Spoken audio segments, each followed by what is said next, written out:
Hey folks, so Scholar Gladiatoria here, Matt Easton and Lucy Easton. And as promised, this is essentially the part 2 of hopefully the video you've just seen over at my YouTube channel of the same name as this VidMe channel, Scholar Gladiatoria. I thought, you know, keep it simple.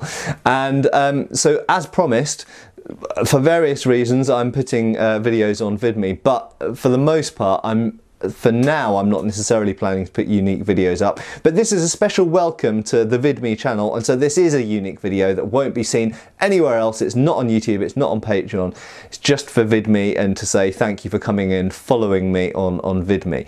And very briefly, really, we're going to talk about, unedited, we're going to talk about a Cutlass. This one. The don't stab my ceiling, 1845. Way, let's hold them horizontally. So, loads of room. So what I'm holding is what's called a lead cutter, and it's written just about there. Let's try and make it focus on the sword. Oh, my camera is ignoring me. There we go. So just about there, it's back on my face again. It says lead cutter, Wilkinson, Pall Mall, London. It's lead cutter number 1. Is it a number? Yeah, number 1. So what this is, if I just take that Cutlass off Lucy for a minute. I'm essentially here as a sword holder. A sword holder, yeah. You'll notice these are the same size, kind of, same style hilts, pretty basic, some people would say ugly, 1845 pattern Cutlass hilt. Ugly? Some people think they're ugly. Have they not seen cup-hilted swords? Well, anyway, they're cast iron grips. They're not exactly, they're not things of finesse. They are brutal, strong, big Cutlasses, indestructible. And the blades are the same length, which if I remember correctly is about 31 inches. But the big difference is that this is huge wide, and the reason is because this isn't for fighting with, although technically you could fight with it, but this have to be really super strong. Like me? No, stronger than me. Even stronger than Matt, who is even really stronger than me.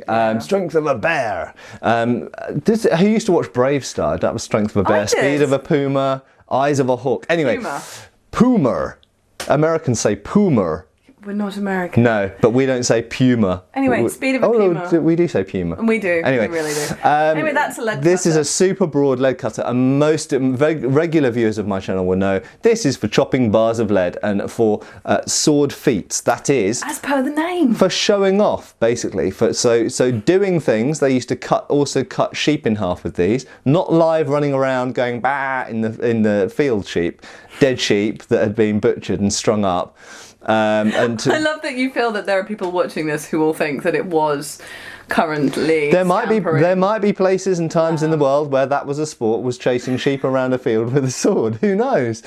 I'm sure you can make a computer game out of that. Anyway, kind of Grand Theft Auto with swords. VidMe now. There's the challenge. Get the first person to be banned from VidMe. Let's do this with sheep. No.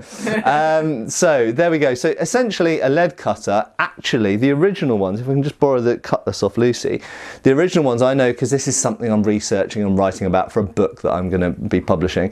The original ones were simply ship's cutlasses, the 1845 pattern in this case, and these are nice, handy, good, functional, strong fighting weapons.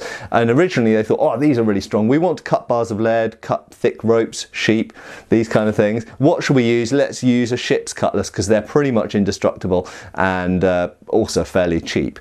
And then at some point they thought, we want to cut bigger sheep. We want to cut bigger bars of lead. So they thought, let's just make a giant Cutlass, and that's what this is. So there we go. They're fairly rare things. I have about 3 or 4 in my collection, but they're fairly rare things, and most people don't know what they are. They're rare in this house. Well, they're fairly, yeah, but most antique dealers just think that they're ship's cutlasses, unless they, like that one's actually got lead cutter written on it, and then they go on Google and they go, oh, a lead cutter.